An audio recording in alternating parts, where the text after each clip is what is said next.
Hey, hello everyone, and welcome back to Page Chewing with my wonderful co-host Taylor from May Between the Pages. And today we have an amazing guest, USA Today Bestselling author of the first binding. This was a book that I absolutely loved. Can't wait to talk about that. But we'll let our guest say hello and introduce himself. R. Virdi, how you doing? Great. Thanks for having me. It's fantastic being here. We are so honored to have you.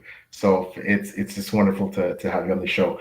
I'm just gonna quickly put up a couple comments. People who are in joining. Sarah Beth, good afternoon, Monsoony Tuscan Monsoon. Oh gosh, hope you're okay, Sarah Beth. Looking forward to the discussion and the esteemed Hobbit Hole Books. Natty, what's going on, man? Hey, how you doing? He says hello. So, Taylor and I have, man, so many things we want to ask you. Taylor, I know there's a bunch of stuff you wanna ask R. So, why don't I be gentlemanly let you go first?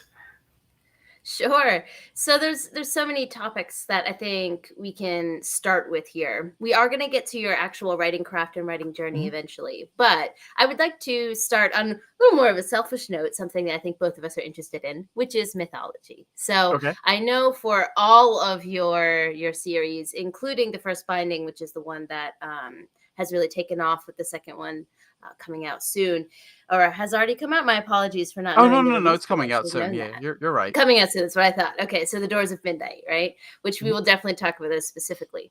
But before that, you were also an urban fantasy author. You did some lit RPG. You've done a lot of different genres, but something that is a through line through all of your work and that you bring up whenever you're discussing it is mythology. Mhm. And it's something that I also adore. So I just kind of wanted to get your origin story first with that and what kind of gave you that deep seated love that made it exist in all of your creative works.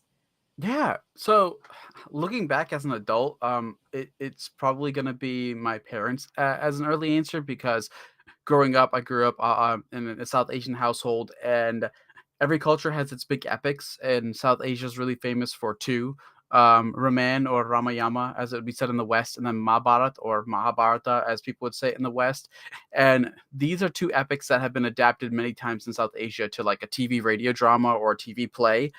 You'd have like an entire like 5, 6 seasons going on, and I think there was like an 80s iteration that existed that was on VHS, and my parents would play that a lot in the living room, right? That was like their Game of Thrones, to put it into like more modern comparison.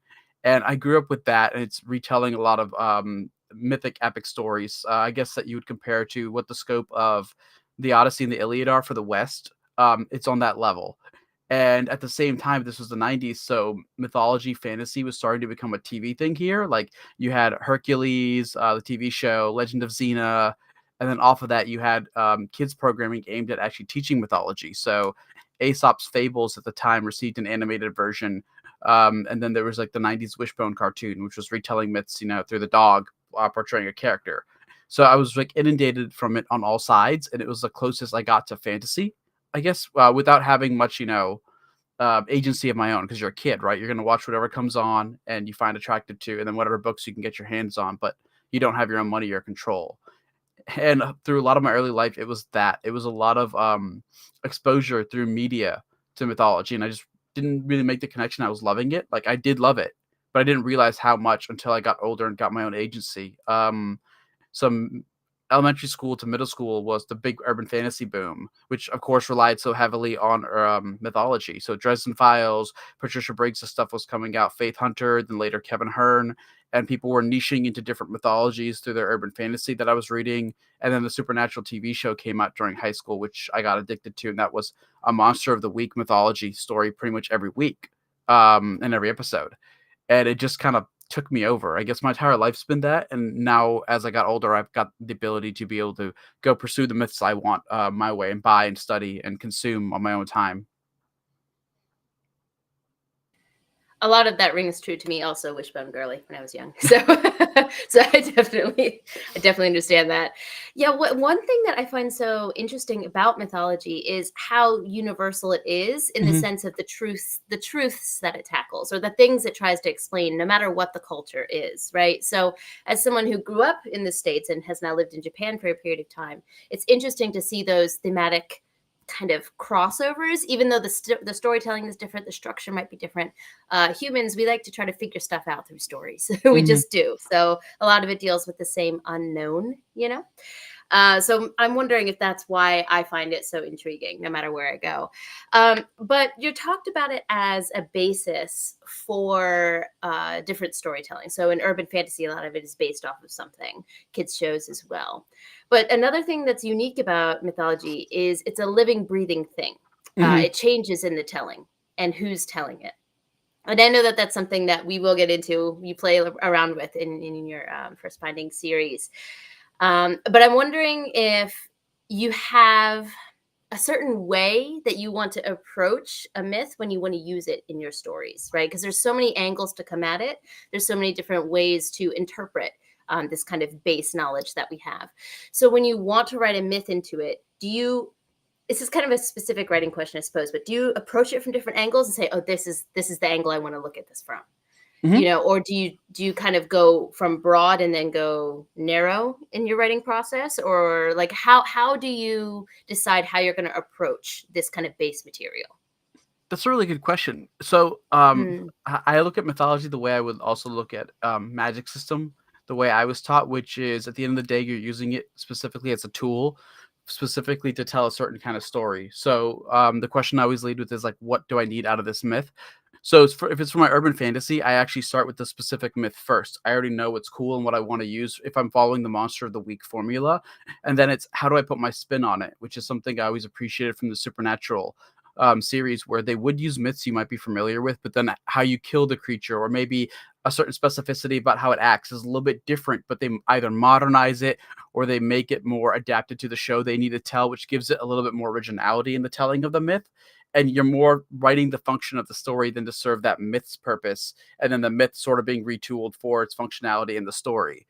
And then in the First Binding and Tales of Tremaine, I'm looking at it from the larger myth perspective, because something I want to do, which is why it's set on a Silk Road analog, is show how myths evolved along something like the Silk Road, like different cultures having the same take of almost a very similar myth.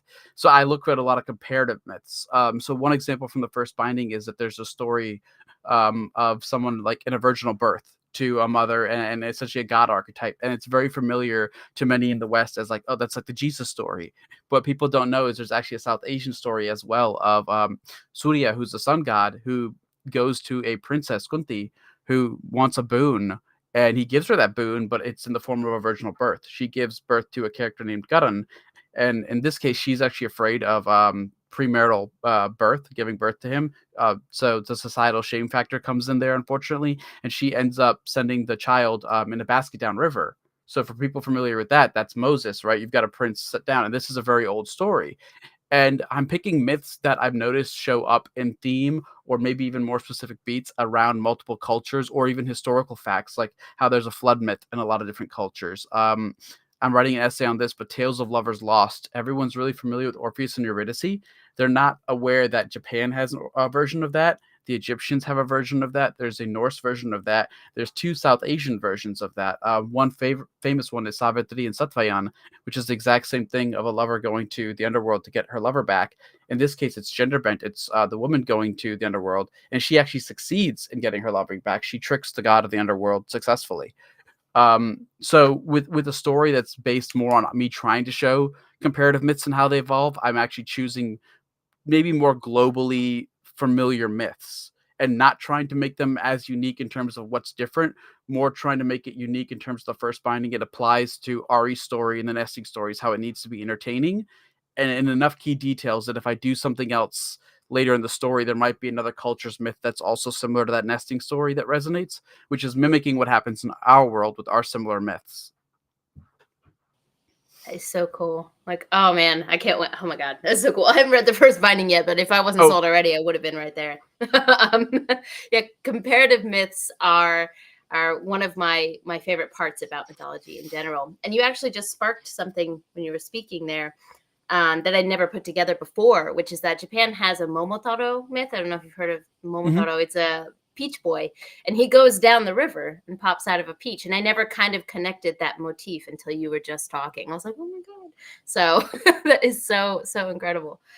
And then you have these mythological bases that you're working with, and then you're also working with historical, not necessarily parallels. I don't want to put that on your work, but historical references as well, such as the Silk Road and things like that. So making those things play together. Do you do a lot of historical research before writing? And if you do, what does that look like? What does that kind of process look like for you? So with the Grave Report, it was easier because it's a contemporary urban fantasy, so it's set today. So for some stuff, like setting a milieu, there's not that much work I need to do. I'm pretty familiar with New York, where it's set in. I've got a lot of family there. I've gone there frequently enough. So a lot of the research for that is specifically the mythology, self-contained, and how I want to apply it, and then more mystery novel reading for how mystery novel beats and detective stuff work. For the first binding in Tales of Tremaine, which is a complete secondary world inspired by a lot of Silk Road cultures, done up, there was a ridiculous amount of specific Silk Road reading I did, like Peter Frankopan's Silk Roads, plural, A New History of the World, which goes over like just ages of the Silk Road's evolution from what was traded, cultural wars, religious issues that popped up over it, certain political pieces that were left behind of what certain countries' leaders or empires' leaders wanted to do to other countries, either for extortive purposes or furthering religious agenda or their own personal just gain or just protecting their autonomy. There was a lot of research, obviously, in tracking the evolution of myths and cultural changes. Because for South Asia, for example, there was a lot of the myths come from what's known as the Vedic period. Vedism is what's actually older than Hinduism, and then the Hindu epics and a lot of Hinduism came out of that. And then a little while after, you had the birth of other religions too. There's Jainism in India, obviously Buddhism, Sikhism came out of there, and then seeing how those affected things. So one of the biggest things that actually shared Indian culture was Buddhism, not Hinduism, because Buddhism traveled the Silk Road and was more applicable to people in other countries because they actually were changing their religions and picking Buddhism up. So there's actually the world's oldest residential university is something called Nalanda. It was in South Asia. It was eventually sacked, unfortunately, and destroyed. But it was the oldest university where students could actually go live and study. And it grew so popular because it was actually a Buddhist university, which is what people didn't know.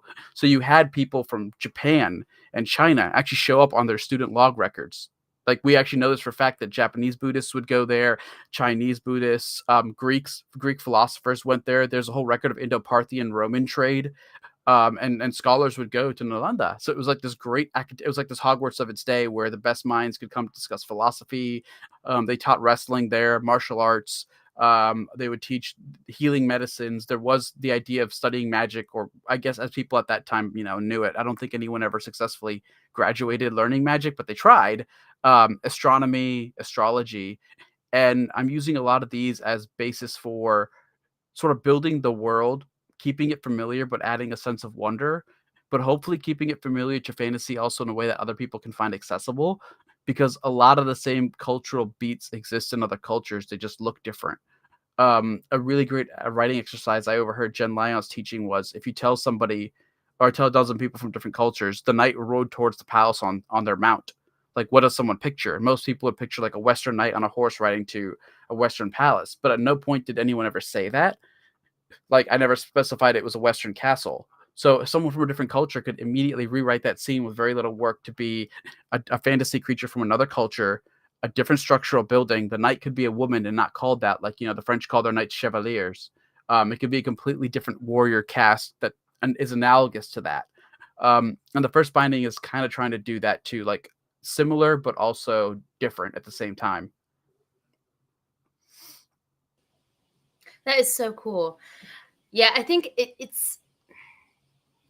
sounds to me like you're a little bit calling out people's innate biases with your work, which I love, because I am also someone who would have pictured a Western knight And I like when stories challenge me in that way through the writing. It's not you imposing that on me. It's me reading something and being like, hold on a second. What expectations did I go into this with? Definitely some of that. Like, I try to do it in a way because there's two ways I've seen this. In academia does this more where you can call people out and attack them, or I've seen like the idea of aggressively like decolonizing certain aspects and tropes, and I'm not trying to do that. The first binding is more actively a love letter to the shared similarities of storytelling, while also showing like, did you know that these actually exist in other cultures? So can I show it to you through another cultural lens? Like, this beat, this archetype, this trope actually exists in South Asia, but it also exists in Persia, and it also exists in old Arabia, like pre-Islamic Arabia when they were pagan. People forget that region had different religion at the time, just like how there was Basque paganism in Spain. Pre-Christianity, Spain had their own pagan religion. And people who read the first binding, there's a country where the book starts off with called Titania, and it's an analog amalgamation of Spanish, Basque paganism, as well as Portuguese culture, because both of those cultures also explored the Silk Road in turn. Portugal actually colonized parts of India for longer than the British were there, which people don't know about, in Goa and Kerala. And there's actually an entire subset of like Catholic and Portuguese traditions and culture that still exists in India today because of that. So I'm trying to do this weird, like, well, maybe not weird, but just fantasy collection of secondary world stuff that analogs myths from our world and fantasy stories from our world, but sort of showing it along this Silk Road, going like, these all exist in other places. Let me just show you how they've been reinterpreted and look like in all these different places, or through at least a different culture you might not have seen that same fantasy done with. Sort of to tackle the biases, but not in an aggressive way, more of a loved storytelling way of, if you like this, look at it through like this lens, maybe, or with this character. Yeah. I didn't mean to make it seem like. Oh, no, I know. Yeah. No, That's not what I was trying to say. But you are right. Like, I am trying to have that conversation, but just hopefully in like a nice way, because I've seen it done in a not nice way. Yeah. Well, I find as someone who's done a lot of teaching in my life, if someone comes to the conclusion themselves, they're much more likely to take in the information. So I think you presenting it in a beautifully written, well thought out, well-loved package and saying to someone, hey, check this out. I think that's a beautiful opportunity for self-reflection. So that's kind of what I was saying, that when you mentioned that, I just loved that. I had that kind of thought process. But I did want to say, PL was like, I know he's a history buff. He was nodding and smiling very drastically there. So I don't know if you had a comment on that. Just I will say, and I do have a comment or a question specifically for her, but I am going to quickly put up a couple of quick shout out, Daniel, friend of the channel. How's it going, Daniel? Thanks so much for coming by. Daniel is such a great supporter of Page Chewing, all things we do. So thanks a lot for stopping by. And hello, Cool Gamer 2. How you doing? And a comment here from David Kang. Doors of Midnight about to surpass the Doors of Stone, and that's leading into my comment. We're gonna go there soon, but let's just get to this next one here from Maddie. Says, loving the mythology discussion as a fellow mythology nerd. It's pretty late here, so I'm gonna hop out and enjoy the replay. Have fun. Thanks so much, Maddie, for joining us. So, I'm going to, and I don't think it's going to be too controversial. It's certainly not too much of a surprise. I can say that I absolutely love this book. I found it again, as you so much more eloquently put it, a love letter almost to certain tropes, a love letter to different mythologies, a love letter to so many elements of fantasy that we all adore. And I also found it to be, and we've had lots of discussion on this channel with various authors about the depth and if you can quantitate originality. To what degree something is original versus to what degree is everything based on or inspired by something that predates it. So I know for this book, and hey, I'll go on record in saying I'm a Name of the Wind fan. So Patrick Rothfuss's book was marvelous, but my hot take is that I did not find this in any way to be essentially, some kind of forgive me because I'm just saying by some of the reviews, some kind of pale copy imitation of the Wind. I found this very original. It was fabulous, and you could see the things you were paying homage to, quite candidly, things that were extremely, what I thought, original and unique. So my hot take is that this is definitely not simply an imitation of The Name of the Wind. What's your hot take, or how do you respond to people who, I've seen some of the reviews where, and especially for people who aren't familiar with a lot of the mythologies that you're basing your work on, and aren't aware that with the Name of the Wind, Patrick Rothfuss is taking from some of these tales that are outside certainly Western culture. What's your response to that about your work? I guess the response kind of is the book itself, because it wasn't his story specifically that like prompted that, but kind of like the idea we talked about. Like there is so much that I saw growing up that at the time I wasn't able to put together until I read more of Western fantasy and other mythology, of a tradition where a lot of it's built off of also tropes that exist in other cultures, but we never see those stories. So this was kind of the prompting of, can I do that? And if I do, I have to be really careful to make sure it's not relegated to too small of a place, which is what set me up with the challenge of why this, unfortunately, or maybe fortunately, has to be such a long series. Like, I don't cap out at book 3. This was told when I sold it to Tor. I told them that at its max, this has to be 10 to 12 books, because I have to functionally go across the my version of Silk Road, if I had to discuss all these beats across what you would consider to be only Western fantasy. Like, we know they're not, but we've never gotten to see all the other fantasies. So I have to have Ari, in some effect, as a storyteller, go through these different adventures over time, analoging these myths and almost beats that pervasively show up in Western fiction, that we have now internalized as almost just like, these are the structures. The way the 3-act, the 5-act, 7-act structure, and then of course the hero's journey, or anyone new to writing now might be getting more familiar with Save the Cat. These are all reductions and codifications of older, larger epics. That's essentially how most storytelling started out. Someone was taking beats from epics, reducing or retelling them. Going back to the same mythology examples I gave you, of how we have like so many different versions of Lovers Lost. The dragon slaying myth is the exact same way, and there's a nod structurally to that in this book too, without spoilers. But Ari has to deal with something very ancient dragon-like, or more serpent-like, and that comes from the original myths of how we used to have storm gods battling serpents.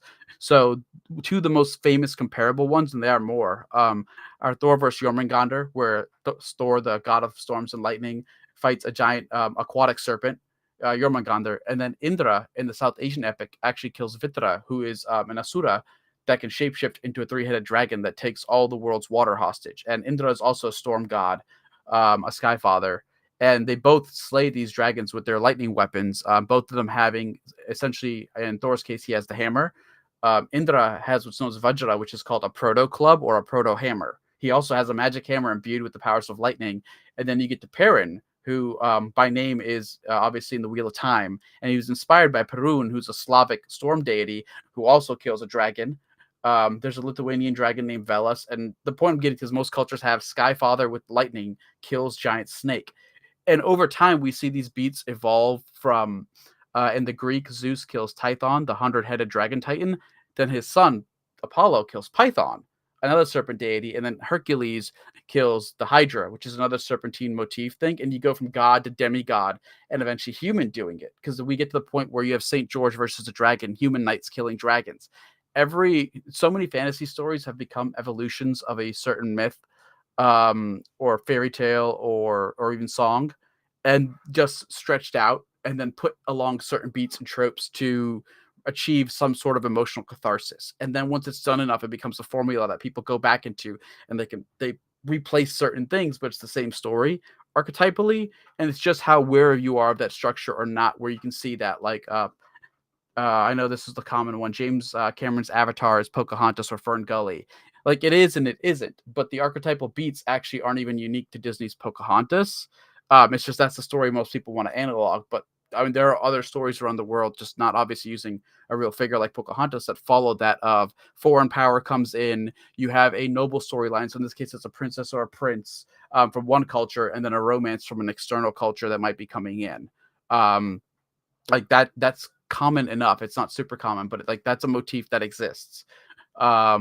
And the first binding is kind of me doing that with just a lot of Western storytelling.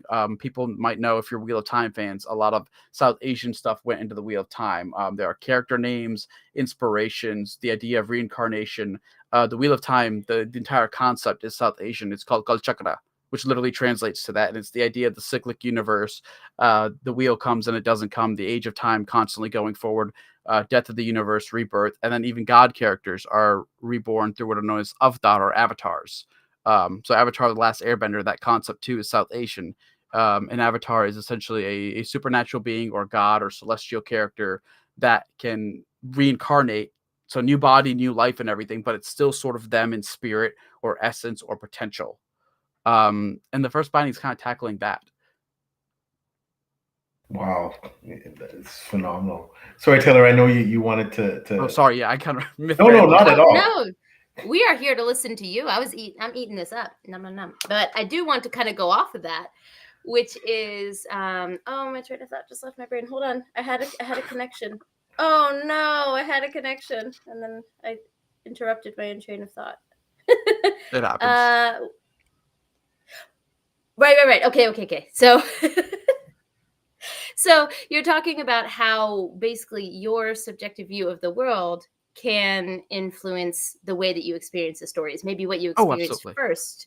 Like, so what you experienced first would be what you assume someone is basing things off of, right? So depending on what myths you grew up with, what childhood, if you grew up with Pocahontas, then if you see something that resembles that in your brain, they're copying. That's your first default. Right? Yeah. Yes. So I think it's a very subjective thing as to what people would compare things to.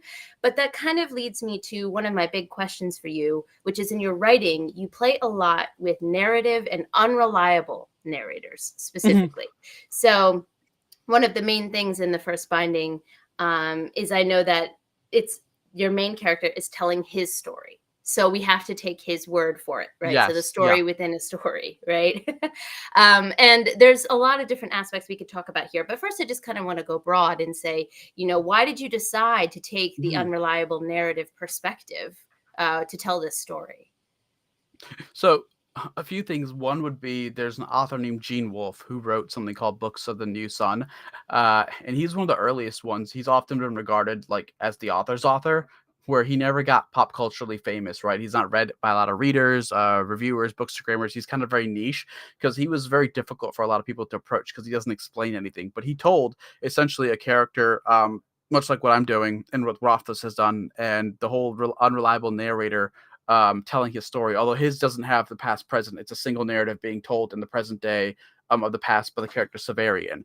And it's really surreal, ethereal, and you can tell the character is unreliable, but it adds this extra depth and numinous quality, which I've always loved in fantasy. Like, it adds a breath, not to be really reductive here, but fantasy to fantasy.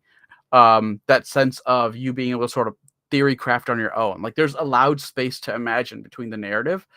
And then the other reason was some of my inspirations, like that I love from history, are great explorers that left their own accounts or had their accounts talked about. So, for example, you have Marco Polo, and then Ibn Fadlan, or Ibn Battuta, whose book Ibn Fadlan characterizes his journey, and he was essentially considered the Marco Polo before Marco Polo from the Middle East. He went as far as to Russia, met with Vikings, and he was a trader who traveled as a storyteller.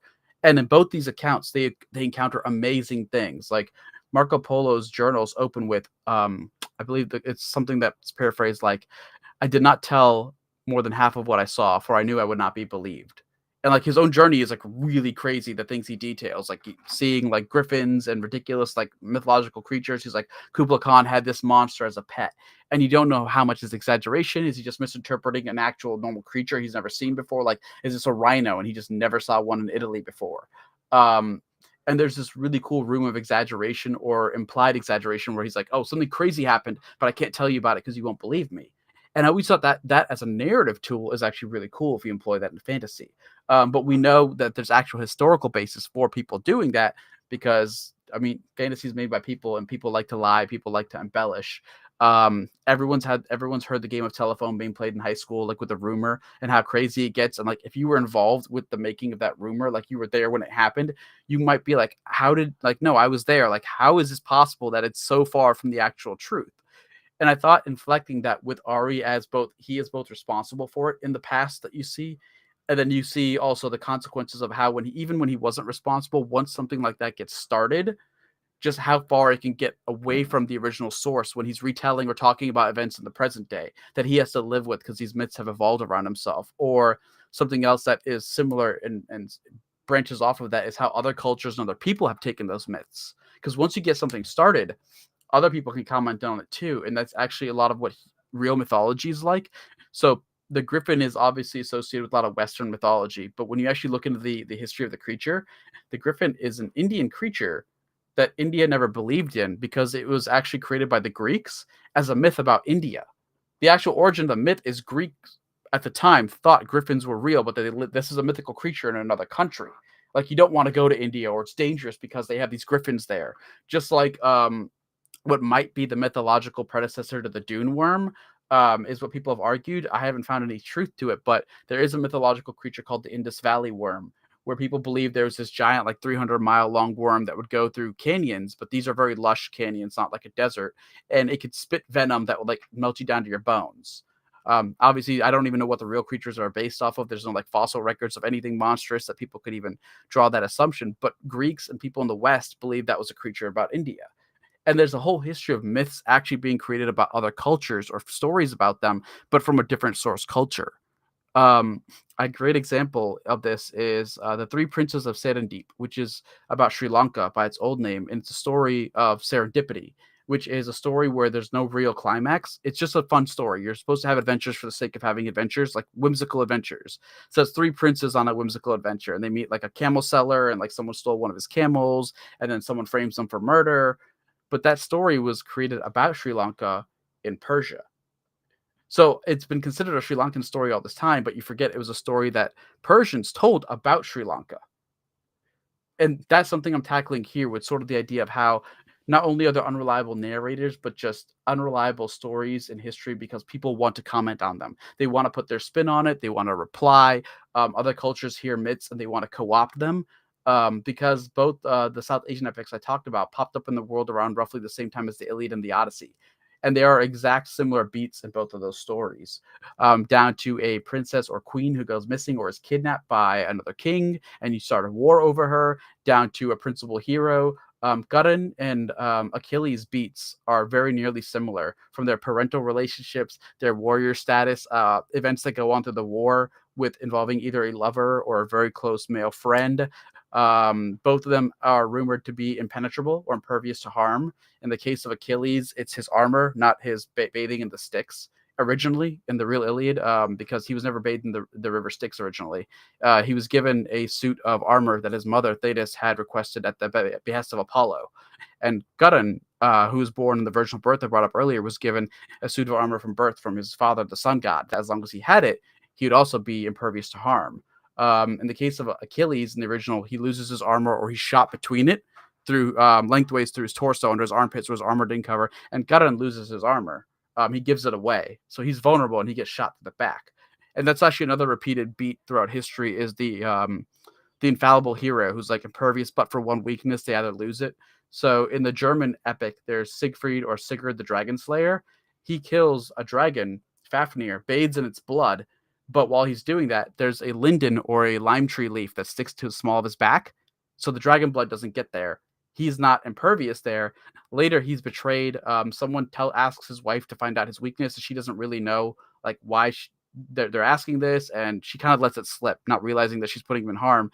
And they end up stabbing him in the back. They spear him through his weakness. And that's a beat that repeatedly repeats throughout history. Is usually there's some great warrior who's immortal, but for one thing, or impervious for one thing. And showing up in modern mythology, I mean, that's Superman, right? He's impervious to everything but for kryptonite. That's an archetypal beat that we've kept. And I just like that all this comes back to storytelling, though. In each one of those, someone has to find out that hero's weakness, and there's a story about that weakness, right? In some cases, like it comes out like what are they weak against? How? That in itself is a story. And it just felt like, if I'm going to do this, the unreliable narrator not only is a great trope, but it allows me to have evolving stories as an aspect of the story itself, which I need. There's a justification in the text for having nesting stories that conflict each other. There's justification for me having the past narrative, so Ari can counter some of the things that have spun out of control. That way, nothing's superfluous. They have to be there. And when the reader reads it, they understand, like, okay, this isn't just fluff. This actually comes back now. So they don't feel like it's a wasted investment from the craft side. Wow. Yeah. It just, yeah. Sorry, Taylor, Go go ahead, ahead. Neil. Go ahead. No, I was Yeah. just saying, just absolutely incredible. Listening to, and specifically about the unreliable narrator, which I want to get into later. But I just will quickly put up a comment from Daniel. You have to check out NFN Kalen series of Kalki paintings if you aren't familiar, which I know that is. Yeah. And that actually gets back into some of the reincarnation and avatar stuff I was talking about, because Kalki, kind of, you could argue, is sort of like the returning of Christ, but in South Asian epics, because Kalki is an avatar of Vishnu, who is the preserver god. And there's a story of how Kalki is supposed to come back at the end of, if you want to use the Wheel of Time thing, this circle of the Wheel of Time, which is the Kali Yuga, and sort of help usher in the next age, which is supposed to be better. And he comes in riding like a white horse, if I believe, like with flaming eyes, which I also believe, I don't remember which character in the Bible is supposed to have that, but there's an analog to that as well, where there's someone comes back on a white horse with blazing eyes. I think that's. I think that's. I think that is part of. I can't remember if the horsemen of the apocalypse, if one of the horsemen have blazing eyes during Revelations. I can't remember offhand. You might be right. Yeah, I think I'll have to look. I'll have to look that up now. So, but quickly, yeah. And Jim, thanks. John Kingdom rocks. Let's go. Thank you very much, Jim, for that. let me let Taylor go, because I want to dive back into that area and the unreliable narrator. But Taylor, please go ahead.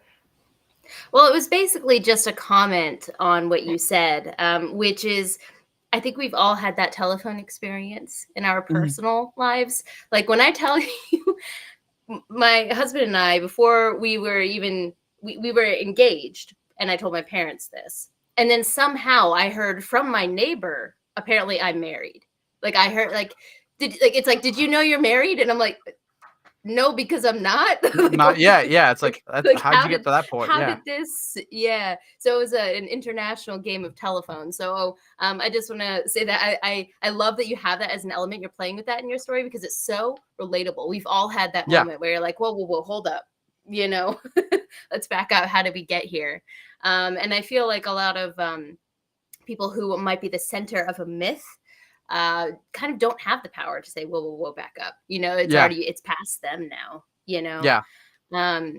And there was another novella that I read recently. I don't know if you've read any of Nevo's works, but she has these like short little novellas where she kind of has a theme that she plays with and then works within that theme. But we have a traveling monk who is the kind of the through line between all of these novellas.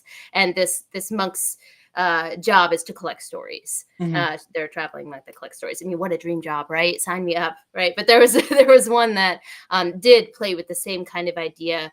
The third one, Into the Riverlands, I just recently read, that you're there with the people who create the myth. Like you're there when the myth is created. And yet, even later in the telling, with the same person who witnessed it is there, it's being told to that person, to the monk, differently. And they're like, oh, that's interesting, because they were there. Yeah. So that's just such I just wanted to, it was more of a comment than a question, but I think that's such an interesting thing that you're playing with. I love that. It's the most natural thing, though. Like people want to feel like they're part of stories. Like you probably heard it, if someone's telling a cool story and someone else was there, but they weren't like part of the story. Like if something happened like at a concert or something, let's say like a very famous show, like or Woodstock, and someone else happened to be there, but they weren't part of the event, they might comment in though that they were still there. Right. And it could just be just that one innocuous, oh, I was there at Woodstock at that time, but they weren't part of the event that was happening per se. Like whatever that, maybe there was an altercation or whatever that specific story was. They might have just been there to witness it, but they weren't involved in the actual happening. They might still raise their voice that they were there. And that's also because even in like, I guess, personal storytelling up front, everyone still wants to participate because the history of storytelling is historically participation. Like it was the oldest thing we did, cracking around a fire before we even had written language. Like it was a societal gathering aspect thing. It was a shared communal thing and shared communal entertainment. It still is, like going to the theater. People still go to slam poetry or just poetry performances. I mean, concerts, like social gatherings with any kind of entertainment is just ingrained in us socially, but everyone wants to somehow be participating in that, down to like a rock show, getting your lighters out for everything. If you can involve the audience, that's huge. And I kind of wanted that with my story, because in book 2 this happens too, where, not spoilers because I think the first chapter has been shared now, but there's a scene where Ari's orating and he's talking, and he involves these 3 other people who are around him sort of in the collaboration. Like, he leads them and sets them up for them telling stories about himself because they don't know it's him. So he's like, well, what rumors have you heard? And he gets them involved in the collaborative storytelling process. And it also lets him, in this case here, how far have my legends gotten twisted? What have people heard? And it becomes this back and forth game. And then you, the audience, gets to hear through his inner narration of like hinting at maybe that is incorrect or that's overblown, but it's just taking this idea and trying to push it to the nth degree. Wow, it's just incredible when I think about that. But also too, in this book, Ari's not just a passive victim and someone who it doesn't benefit from these embellishments and these legends of him being blown out of proportion. And and of course there is a degree of veracity, degree of truth to a lot of things that happen, but at the same time he uses that to his advantage to advance his own agenda, to protect himself potentially from harm, to make himself appear to be, someone who is dangerous, to basically to keep his enemies at bay, also to advantage when as he's become this famous storyteller and the legends built upon the legends, to enhance his own fame, to allow him access to certain places. And so he, Ari isn't just someone, like, in a lot of ways he capitalizes on the fact that there are all these stories about him. Many of them are erroneous. However, it's all to his advantage. It all just increases his stature, his legend. But then at the same time, when he's vulnerable, and to specifically to one character with whom he wants to be vulnerable, who he wants to express, hey, this is the actual truth, and this character is invested in finding out exactly what is the truth versus what isn't. He's much more committed to trying to sort out the facts from fiction, for the purpose, of course, he's interested in this character, but beyond that, he feels it seems like an obligation to be honest, and he wants, for the first time, to be totally honest about who and what he was, and a vulnerability, essentially, because he doesn't allow that vulnerability with anyone else. With anyone else throughout the history, the past and the present narrative show that, unfortunately, Ari's had a life where he's had to cobble some of those stories, like you said, for protection, and then he's had to lean into those stories, essentially, not just reputation and protection, but like sort of keeping the mask up, as it were, which analogs his whole theater background. And there are lines to that in the present day too, about the masks people all wear, the roles they have to play. And Ari sort of cast himself in that role in his youth without thinking of the consequences, that if he wants those stories to hold up, he kind of has to help hold them up. And that means sort of playing into that, unfortunately, at the cost of the truth, which is counterbalanced throughout the books, because there's a commentary with Ari sometimes and other characters talking about how all stories have secrets within them. You got to be really careful sussing the truth from the lies. And then Ari specifically is also looking for a specific story, which another character even talks to him about too, cutting through the heart of what I'm also trying to do. He comments that he's heard so many different epics and stories around the world that all seem like they're similar, or that they all come from the same root. Then Ari and this character have a discussion before the final plot twist in the book happens.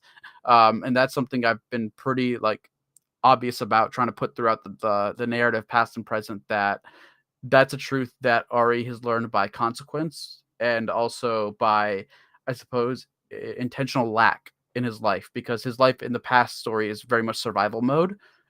He doesn't get the time to reflect on everything. So by telling the story to the audience for the entertainment's sake, but then within the story's sake, the reasoning being telling it to this person he wants to be vulnerable with, he gets to kind of reflect for the first time really on the history of his story now that he's laying it bare. Yes, no, and that, exactly. And I so saw that in the book. And what I also saw is when it came specifically to Ari's past, and when it comes specifically to what his version of that past is, and especially the traumatic elements of his past, and how he in some ways deflects, from the more horrific aspects, and almost aggrandizes, the parts that are perhaps, so, and the fact that now in the position that he's in, and this really plays into I hope to get to talk about the ending of the book too, because geez, you left it on a cliffhanger, right? And I love books that I'm sorry, it's just me. Taylor knows me. I love books that end on a cliffhanger. I think it's a bold choice. I know a lot of people don't like it, but I loved it personally, and where you left it. And but when we think about that portion of the book, so much of who and what Ari is this reputation that make people want to get to know what's really on the inside. Mhm. What makes this person tick? And is he actually as magnificent and grand and mysterious and powerful and charismatic as the stories Mhm. are? And or is he something less than that? And people Mhm. want to get to the heart of who and what he is. And I guess part of my question is, as the author, for me as a reader, Ari is all of those. He's both, Yeah. he's both the real, the legendary Ari who's done all these things and slain the god and done all these things, and he's also the vulnerable person who, Yeah. inside, feels he's a bit of a fraud almost, Mhm. because these legends have blossomed beyond proportion, and that some of the actual things that he's that are accorded to him actually didn't happen. But who is Ari for you as the author? Actually, you hit the nail on the head. He's both of those, and that comes from my own interactions with, I guess, people I would consider my heroes. Because, and I'm going to use the Deadpool movie for this. I believe there's a second one where Colossus tells him, like, what is it, like 1 or 2 seconds? That's all it takes to be a hero. Um, and analoging that back in my own life, there have been people who made massive differences, and you realize after some time passes that to you that moment was a massive difference, and then they might have genuinely meant to make a good difference and like do that intentionally, but for them it was a moment where they were just trying to help. And there's a difference in the level of impact that makes. Like if they're in a position to help, what they might think is a small act to them is massive to you. Both of those are now true. Like you got a massive impact. Like I dedicated the book to Jim Butcher for saving my life. And that obviously is no small deed to me. But for him in that moment, because he and I have talked about it, he didn't realize that's what he was doing.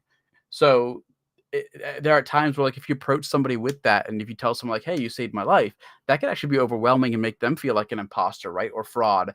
And you've probably heard stories of like very large authors talking about they still have imposter syndrome, but to somebody else, like a reader, they're the greatest author that ever lived. And I realize that's a very intrinsic human experience, regardless of profession or age or any of that. That like stories, because humans are stories in effect, in just a linear story going forward, because we have a terminus point. That we're both of those things. That we can be the larger than life hero, at least in any one given time for somebody else, as well as feeling like we're inadequate or that we didn't do that much of a thing or something, right? The comparison thing. Like if you go to the gym for 3 years every day, you'll probably look amazing, and you probably have an idol of somebody else that you're looking at who is like amazing to you. But to somebody else who knew you 3 years ago, you might be like a rock star now because you did that commitment for 3 years every day. But you still feel like you've only put in 3 years versus somebody 15. Those are just, I guess, nicer, kinder examples of that. Ari's gone through a much different take, but still the same idea. Where if you go back to his story, a lot of the stuff in the first book that happens was him trying to help other people. Like the arc with the sparrows, he gets pulled into what he thinks is a life-saving situation out of desperation. He takes it, and after time, he gets into a position where he has the ability to help people out of a worse situation in that, and he makes a very unfortunately traumatic choice that does help those people. But we never learn the aftermath, which I intentionally left out on purpose, of once he leaves that situation, his story gets grander and better. But what effect did he actually have on those the people he left behind? And that's something I want to come back to later in the story in the series. That um, he kind of did that. He had a very traumatic reaction that Ari talks about, without spoiling it for Taylor. What happens there, what he does, but he actually did have a positive impact on those people. He left them better off than they were, both from a dangerous, abusive situation, and he improved their financial circumstances. But he also left them an emotional hole because he leaves. Um, and I think that just goes back to, like, that's just both the reality and the duality of people. That's always going to be something in life. Like you could help somebody tomorrow, but what you did could also technically hurt somebody, and you are allowed to feel both of those things, right? It doesn't mean like you're a bad person, but you might feel bad. But feeling bad is still valid. It doesn't mean you were bad. It doesn't mean it was right that you did something like wrong. You weren't trying to. Maybe somebody just got hurt as a consequence from something. But you can feel both emotions. You can feel good that you helped somebody, and you can feel bad that maybe the action you took still somehow hurt somebody. And you can feel both those conflicting things, and you can be both those conflicting things to two different people. Because everybody's going to come into a relationship or a story or hearing a story with some kind of bias that they already have, like Taylor brought up earlier. And we're no different on self-reflection. So we contain multitudes, right? Yeah. But this makes me want to go down the social media impact of social media rabbit hole, but I'm gonna pull myself back from that, and we're gonna do that at another time. Yeah. Oh boy. Just because that amplifies everything that you said, being something different to everyone. Yes. Tenfold, which is something I think we're talking about. But I would like to talk more about your work. We're getting too distracted on that. So something that I have heard you say in previous interviews, when I was doing my homework, of course. No, I have actually watched interviews of you over the years. You're friends with a lot of people that I respect in the community, and I always love what you have to say. But something that I've heard you say more than once is that the magic system in your book, you wanted to imbue it with a sense of wonder. Yes. And I just wanted you to expand, or give you a chance to expand a little bit on that, what you mean by that, and what wonder kind of looks like in your writing process or in your world. Sure. So I first got introduced to the term by a professor in a history of science fiction literature class. So it wasn't creative writing. It was about the evolution of sci-fi specifically.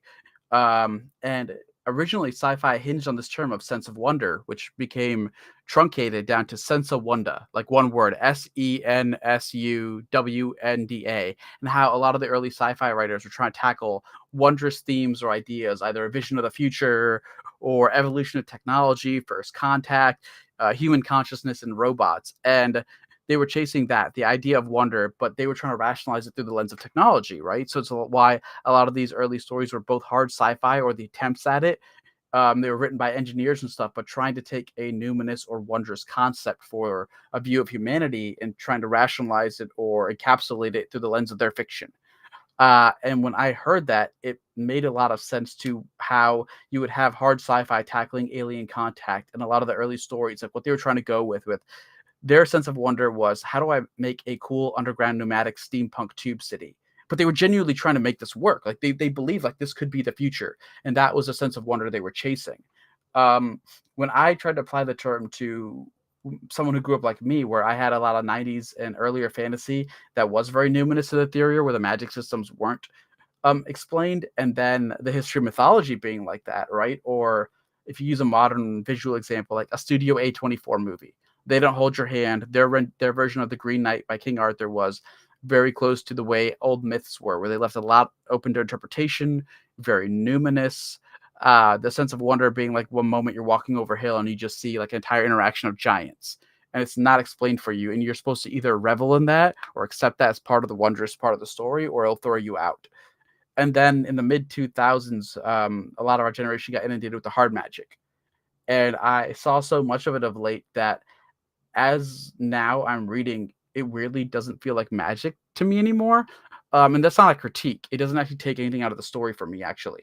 It doesn't. I just think of it now internally weird as like a science system. Like if you understand like how a laser pistol would work and you explain the math, I'm like, okay, cool. I understand how this works now. It's just like a laser pistol to me. And I feel whenever in those stories I come across it, I know the magic system is going to be important to how they resolve the climax, because they've made such a big point to explain how it works. Its workings are usually tied into the resolution of a story now, because otherwise, what's the point? So when I wanted to tackle mine, I wanted it to be where magic in the Tales of Tremaine is really rare. It's talked about, you can study it, but the moments it actually happens for Ari are extremely far and few between. So when they happen, I want even the moments of magic to feel magical. I want it to be rare. I want it to be earned. And then in the structuring of the system, the bindings are laid out sort of roughly in what they can do, but you never presented them. You're supposed to work out what they let you do. But there is rudimentary examples like Ari meets teachers, and some people who sort of hint along the way, like these two combined let you move something from this point to this point, or these two infect your will from in here to a bubble around yourself, like as within, so without. Um, but then the ability to do so once you know the rules is dependent on your ability to believe you can. So it rests on something numinous like faith. And faith is tenuous, it can be broken, it can be cultivated, you can get it in a moment, and faith changes who you are. So I figured if I have rules, but I set them in something that's a numinous like belief, then it sort of becomes like hard magic meets soft, and it's somewhere in the middle because these things can only do X, Y, and Z. But the scale and scope of what you can apply them to changes with your belief of what you believe you can do. But that's really hard. Like if I tell someone, um, if you believe hard enough, you can make that feather levitate. They might be able to work towards that. That's not a crazy belief. But if I tell them if you jump off that building and you believe hard enough, you'll levitate. How many students would try that, right? How many would even like be able to work up the belief? They're like, no, I'm pretty sure I'm gonna pancake. And I kept my magic system rooted in something like that. So you have to build up the necessary faith, and then if Ari lives a life equivalent to that, as great and grand as the potential of that, can he nurture that faith or find it in moments of desperation and fear, which then allows me to sort of set up scenes that have an emotional resonance and catharsis that fits with the scope of my magic system. So when he does the whole use the force moment, it fits that moment perfectly, and it has this emotional draw along with the use of the magic that I feel offers a better like resonance and connection to that moment. It just feels wondrous, like it's been earned, it's been set up. You know the magic can technically do this, but can the character? And then you save it for the right moment, and it's that giant cathartic like firework moment. And to me, on the emotional level, that feels very sense of wonder, wondrous. I guess the force is Yeah, the that's best example. yeah. Well, that's why I wanted to ask you about what that looked like for you, because for me, when I think of wonder, I read adult and I read middle grade. I don't read Mhm. YA so much, but middle grade, one of the things that I really enjoy there is you see those giants and it's never explained. It's Yeah, just like yeah. it just gives you that feeling. So I Mhm. just kind of wanted to know when you say that, what you were dealing with. That makes complete sense what you're talking about. So couching something more analytical in like putting that inside the pocket of emotion and belief, Yes, like yes, that. I feel yes, like that really yeah. gives you a Because lot to wonder is an play with emotion. there. Yeah. And if you Yeah. remove wonder from something, that then to me you just have the literal, which is like I guess where you get to the hard and soft magic in the first place. Like it's still hard magic's cool, but nothing sticks in my mind more than Gandalf standing off the Balrog. Like that was Exactly. just cool. Exactly. Wasn't explained. I still don't know how powerful Gandalf is, and I've read the Silmarillion. I know the hierarchy of where he actually falls. I technically know how powerful he is, but the limits of what he's allowed to do and everything, Exactly. and none of that matters because it was just cool. It's stuck in my mind forever. Just him, the little bubble, just fending off the Balrog. I'm like, okay, yeah, and that was a lasting scene that will last in cinema forever.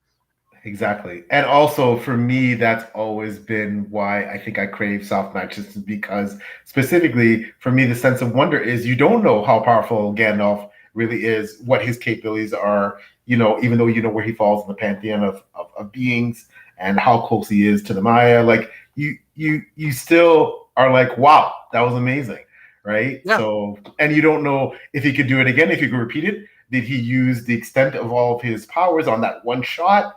When he was reincarnated, essentially, was that him? Was he brought back, as he said? Did he bring himself back, or did someone else? I love the ambiguity, right? And for me, yeah. that makes a lot of I the mean, that's the wonder.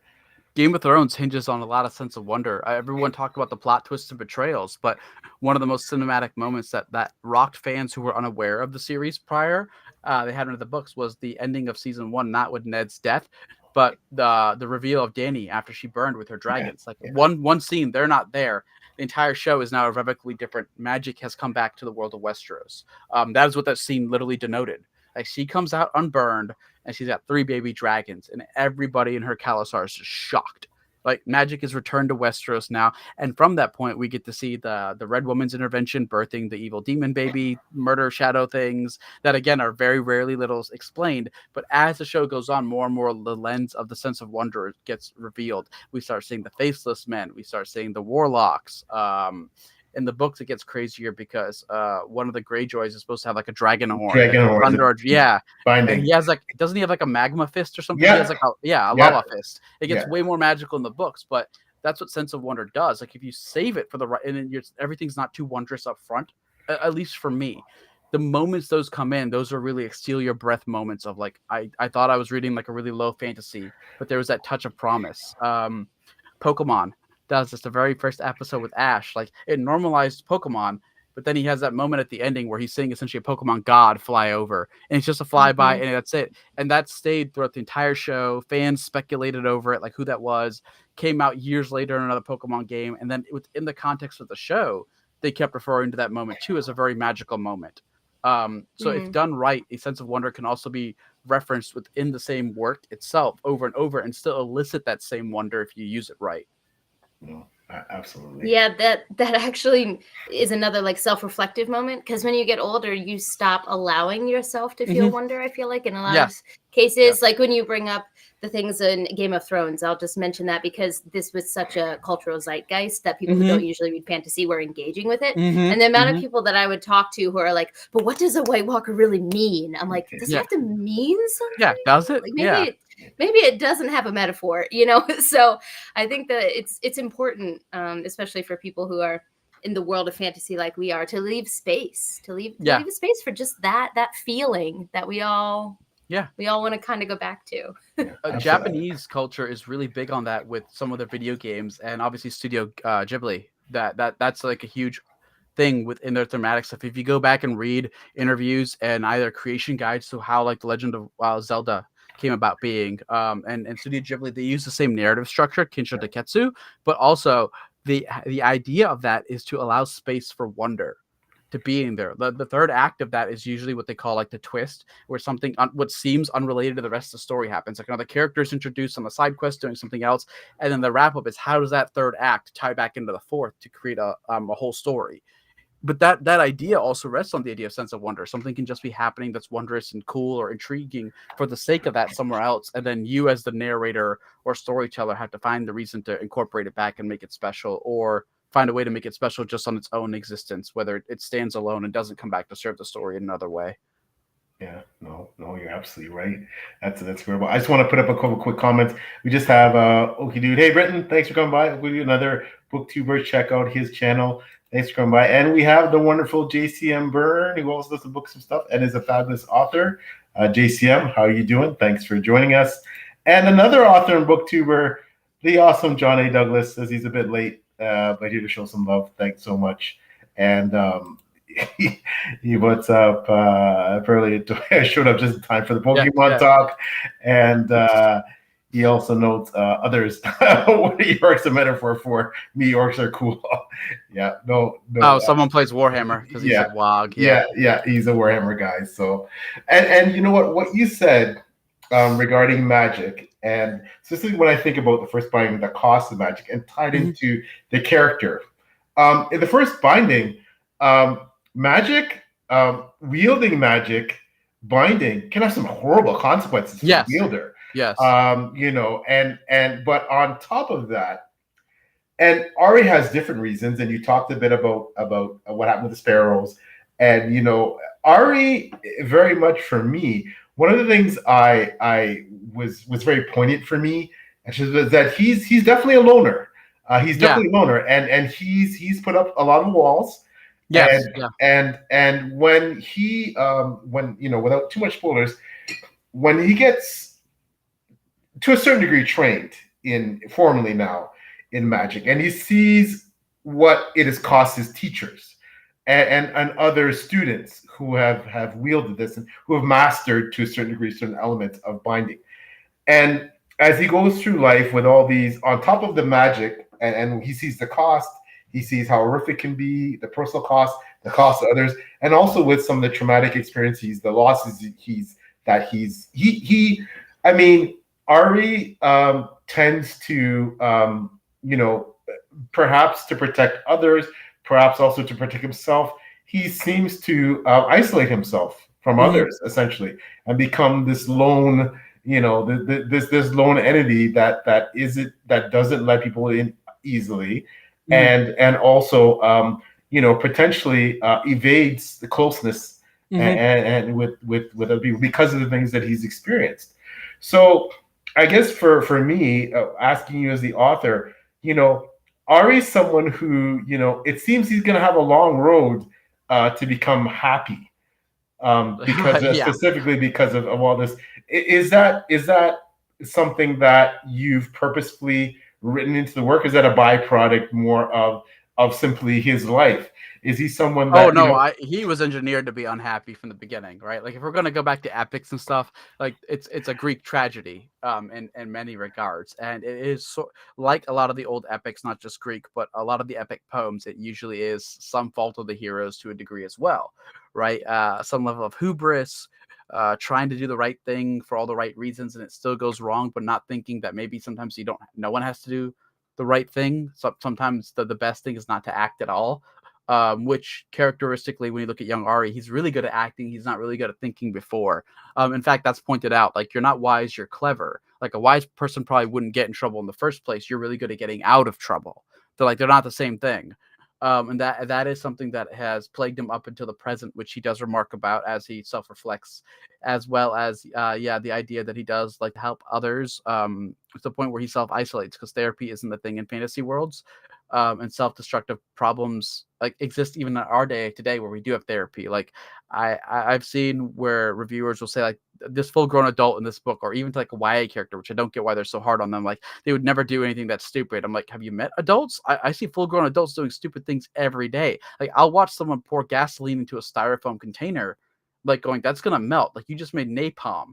And they've done it. Full full-grown adults last year during 4th of July were pouring it into like a styrofoam cooler. And I'm like, and then they had napalm all over the floor. They just thankfully didn't go up.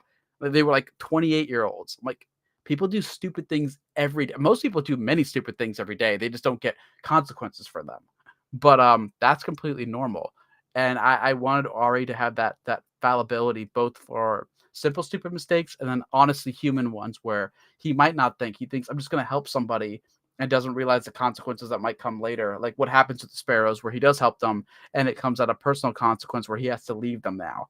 He did make them better off, but that very decision made him into an isolated person where he has to go start a new life somewhere else where he does. And then his survival patterns from being in trauma and survival mode for the years isolates him at school because he starts getting into trouble and started becoming like a not popular kid, more infamous than famous. It's easier and better to avoid Ari than to befriend him. And that's also kind of a protective thing, which he gets into too. Like, okay, I guess it's better if people are afraid of me, at least that way they won't hurt me. Mm-mm. Yeah, and that's definitely something I saw in the work, and also specifically for me. And there's a few examples of this specifically with the sparrows, and also when he's at the school, Mhm. and including when he deals with the god. I find that Ari avoids leadership specifically.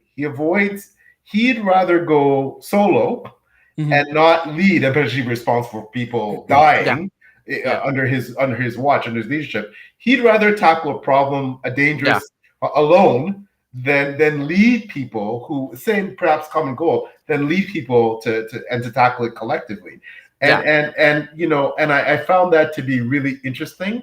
That when leadership, or it's not necessarily thrust upon him, but when he's in a position where he should be taking leadership or taking the point, or when he does take actual leadership, like with the sparrows, he really isn't comfortable in that role.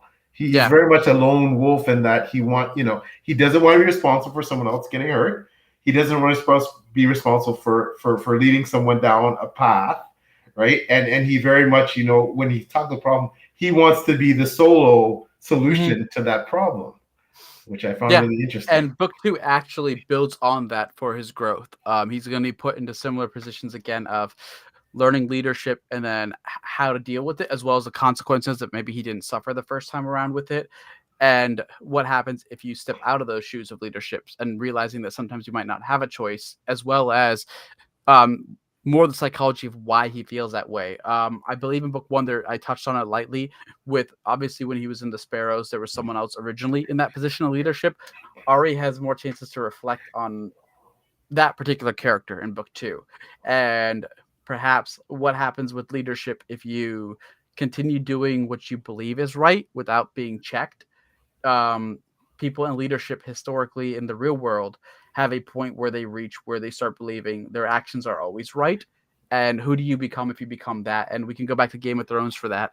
That was a particular character arc specifically for Dany, right? The books have given it more time to brew.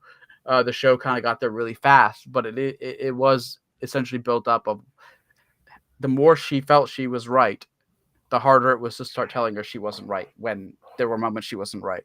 And that's something that while Ari hasn't reached a point of power like that, I want him to at least start understanding that if you ever come into positions of leadership or you do take that responsibility for somebody else, it is exactly that, is a responsibility, which means there's a lot more than just saving somebody involved with that. And him having to learn to deal with that as a young kid, unfortunately, is something he's going to be introduced through as the series goes on, which shapes him into the present person.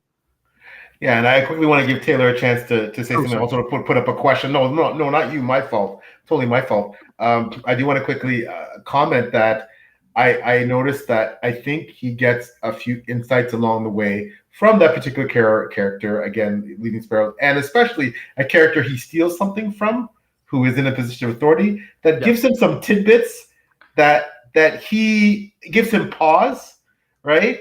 That he's starting to understand. Wow, there's a lot that comes to those positions. It's a lot more nuanced than he initially thinks. So I'm fascinated to see what you do with that down the road. You'll get the answers to that for book 2. If you're talking, that particular character, yes, yeah. Okay, there'll be a lot more of that there. That is awesome. Ari's gonna learn. Okay, I can't wait. Sorry, Taylor, go ahead. I want to give Taylor a chance before I put the question. Oh no, not at all. My next question was a bit more broad in scope, which is more like the trajectory of your writing career. So you were talking specifically about the first binding and the Doors of Midnight, because your Doors of Midnight is coming out soon. This is technically a book tour. They'll be using it to pick your brain about the other things. But so that is going to be our main focus. But I do also want to emphasize that you have a lot of writing under your belt. You've got, lots of very successful urban fantasy series. Like I said, you've done LitRPGs before, and you started off by doing these in a more self-published space, and you had your own following. You kind of had your own space already built up there. And then something about the first binding, I'm assuming quality based on what I'm hearing here, shot that out of that stratosphere. And now we're seeing it on bookshelves. Like when I walk into my Barnes & Noble, it is front and center often, like a face-out book. Which, yeah. When I go back to the States, I'm like, hey, I know who wrote that. It's a very, like a weird experience for me. So to be like, wow. Same in Canada, quickly, I just want to say, same in Canada. The first binding is all over Chapters Indigo, like front and center, like the first binding. Out. Wow. Like, yeah. I'll take a picture next time I'm back. I don't get out enough. I only go out for conventions, so yeah, I'll think, wow. Yeah, next time I'm back in the States, I'll definitely take a picture to send it to you. So it's, while both of these realms have merit to them, and some people are comfortable in one rather than the other, you have been in both, and the trajectory was quite quick, if I'm correct. Going from more trad pub to the first binding taking off. So I just wanted to ask you, you could take any part of this journey and talk about it, whether it went from writing different genres to now epic fantasy is kind of what you're associated with, even though that wasn't what you were doing for so many years, or if it's writing on a more, I guess, smaller scale to now being front and center in bookstores. Was there anything about that experience that you can touch on for us? Yeah, I can share all of it. I'm glad you said quick, because I've been a rather harsh judge of my progress, unfortunately, but I that's all of us maybe. We're worse to ourselves. I thought I took too long to I guess reach where I'm at. I always kick myself like I'm not good enough or whatever. When I started with self-publishing, it was because at that time I had started seeing signals that urban fantasy was dead traditionally. I hadn't even started querying it. My first book wasn't done. This is after Butcher saved my life and told me to keep writing. And we hadn't developed a friendship at this point. It was more just like I met him at that book signing, and he gave me that encouragement, and he made time, which was impactful. And then I didn't hear or see him for years and years and years. And I was on the route to write and finish my first urban fantasy book that I was happy with. And just prior to that, Amazon self-publishing had become a thing, as well as this place called Smashwords. Like articles were coming out and news things of Amanda Hocking, like the first indie ebook millionaire, and then Hugh Howey had just launched Wool and was kicking it, and then Michael Sullivan, and I was a year after them. But when I started Googling online, like, oh, well, I need to publish a book. Usually they go to like a publisher in a bookstore. And I was seeing self-publishing news nonstop coming up and reading the interviews. And then I was trying to look up, okay, urban fantasy agents and whatever. And everywhere online was just like, we've already, unless your last name is Butcher, Briggs, Cadry, or Hearn, like, we're not buying you because the genre has already been like done by like 2011, 12. Like some series were wrapping up. Dresden is like the biggest elephant in the room. I was like, oh, okay. It didn't discourage me. It just made me start thinking like, if there isn't a place for what I want to start with, maybe I should just self-publish it. Because I wasn't expecting anything. I just wanted to write and get better. That was like some of the advice that Butcher at that conversation did give. Is like, as long as you keep writing and getting better, like every door will open for you. Like one day you'll be at a signing with me. One day you'll be up for awards with me. All this stuff that actually eventually has sort of been coming true. But I just looked at it like, okay, I'll write the best books of my life. I'll get book one out. I'll do it again. I'll do it again. And nobody can tell me no, right? Like I could just publish and take time to work on my craft, figure out and do it. And it started just weirdly working out in weird ways. Like book one's original cover was horrible. It was a really bad Photoshop job involving my best friend because the main character intentionally was made to look like using his features so I could take a picture of him and use his face sort of for the original cover, which it was like his face was cut out and it was all covered by ghostly smoke, just his eyes, which matched that in with the actual graveyard nearby me that I took for the cemetery where Grave Beginning starts. And a cover artist at the time read it and she was a fan. She actually loved the book. She's like, your cover sucks. Can I help you make a better one? And I was like, yes, please. And she did. And then that got the book noticed by a book reviewer. And they're like, hey, can I get a copy to read? I was like, yeah, sure. I would love people reading this at all. And then she did, and she gave it like a glowing review, and it started just picking up. And I learned even back then, while there was still more of a stigma against self-publishing, how lovely the community is, like people like you, which is why I was so flattered to be here, because the early book community, even then, has always just been super kind to me. It's always just been curious, loving people who want to find something new to read.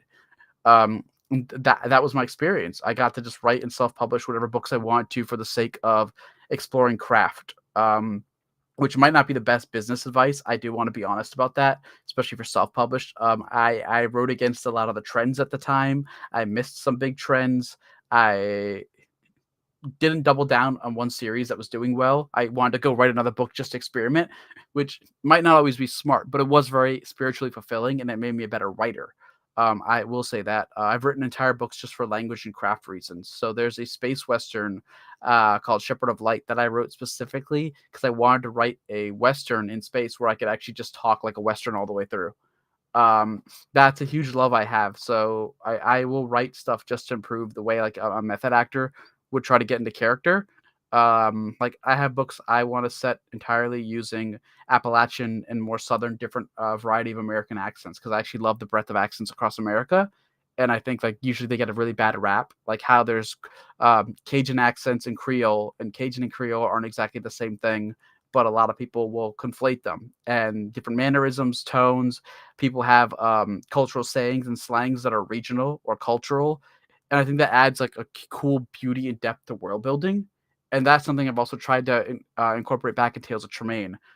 So when I started writing this as a reflection, I guess, of my journey from self-pub to the traditional, this is the book that sort of let me encapsulate everything I've sort of been working at, from the mythology we talked about, my love of different characters and cultures, but also language, because I have multiple co-langs in here, secondary languages that aren't fully developed for the reader, so they don't have to read an entire like 500 page how you speak it, but there's enough sayings and the alphabet system. In this case, so I have Brumti and Brumki, which are South Asian inspired, and they have a phonetic sound based alphabet because South Asian language, we don't have like an individual letter per se. Our alphabets are like sounds. So like a, ba, ka, like an actual sound you would use, and you're adding sounds together instead to make the word, which is essentially what you do with letters anyways. But do that. So my love of language that preceded shows up in this, and it just, I don't know how it took off. That's the weird thing. Like, this was a book that I think I was just ready to put my heart and soul into for everything I wanted to accomplish that maybe I wasn't ready to earlier. And the actual happening of how it got to end up traditionally published was weird. It started 2019 at the Nebula convention. A dear friend of mine, Yuthunjaya Wijeratne, who is a brilliant Sri Lankan author, and I wrote a sci-fi novelette that was up for the Nebula for that year, and it was done in a similar way to what the first binding was, in where I talk about wanting to at least have a reply or comment on something. In the case of that, it's obviously the mythology and comparative storytelling. With this novelette, we were actually talking about Pacific Rim and how, why is it whenever aliens attack, they attack America? Because aliens shouldn't know like the political history of the world, like who's the strongest country. They would just see population density if they had advanced technology, and they would go like, all right, China and India make up most of the world's population. If we're going to hurt a planet, we should take out the highest number of people first. So we have, what if first contact happens there? So India and China are the first to develop Jaegers or mechs. And we do this deep dive story about an AI pilot, because human pilots couldn't survive the impact being in mechs fighting, that he's essentially a soldier who died. His consciousness was turned into an AI to keep fighting, but he's worshipped like a modern day god now, the way Jaeger pilots were. What happens when that AI starts fracturing mentally? Because it's still a computer program. It doesn't have PTSD. Instead, it just starts fracturing its programming. It develops psychosis, like tech psychosis, and he starts believing he's that god in this AI suit. So he starts calling people ants. He's very derogatory, but he still believes he's supposed to protect them. And it's this slow dying of an AI mech that thinks it's a god, furthering itself from humanity while protecting its story. And while we were there at the Nebulas, hopefully hoping the story was going to win, we started talking to agents there, and they were all asking, what are you working on? And I started telling them about the first binding, and I'm like, yeah, it's going to be 350K, because I've been doing this long enough. I know the word count. And they just all shut me down. They're like, no, it's not getting published, not getting published. Like, sorry, you're wasting our time. It's like, okay.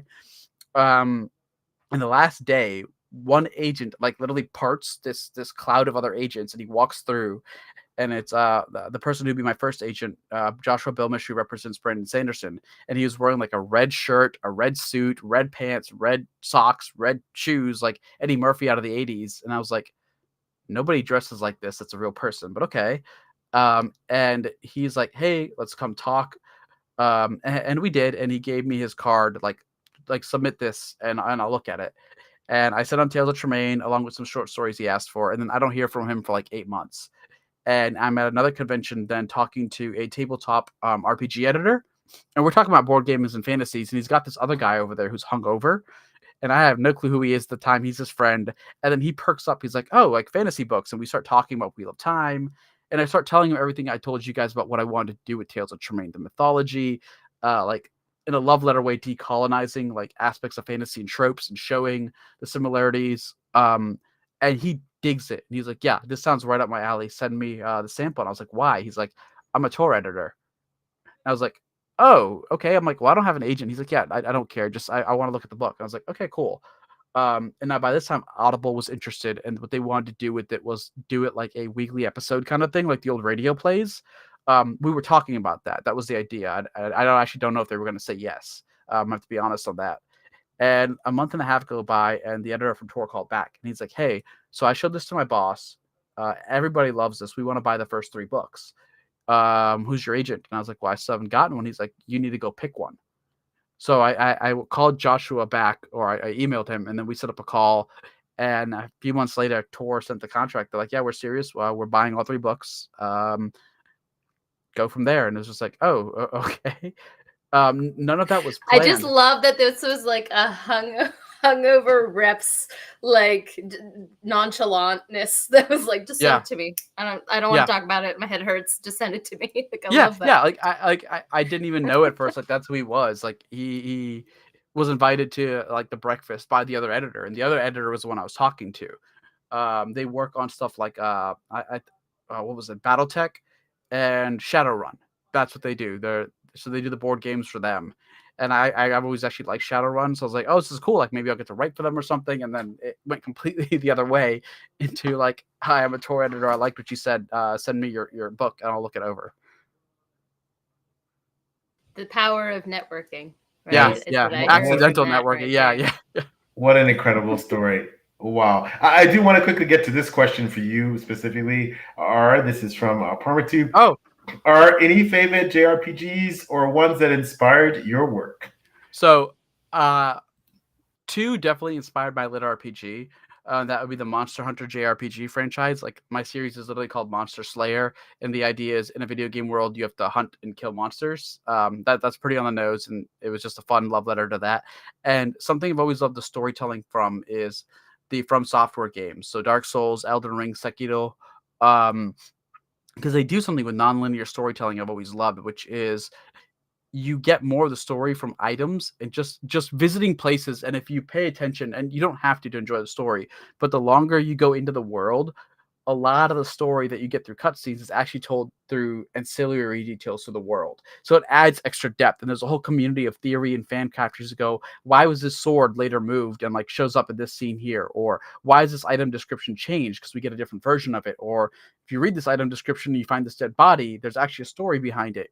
And I think putting those into novels adds a cool layer of depth, because that's something I definitely do in Tales of Tremaine, where not every detail seems like it's important now, but everything from a certain beverage to the way someone drinks a drink might come back to be important later, down to how even Ari performs and tells stories. Book 2 is going to have a lot of Easter eggs that meta reference book 1. So people who go back and read it and then reread book 2, you realize it also changes how you read the books. And that's something I learned from Japanese video games that do that.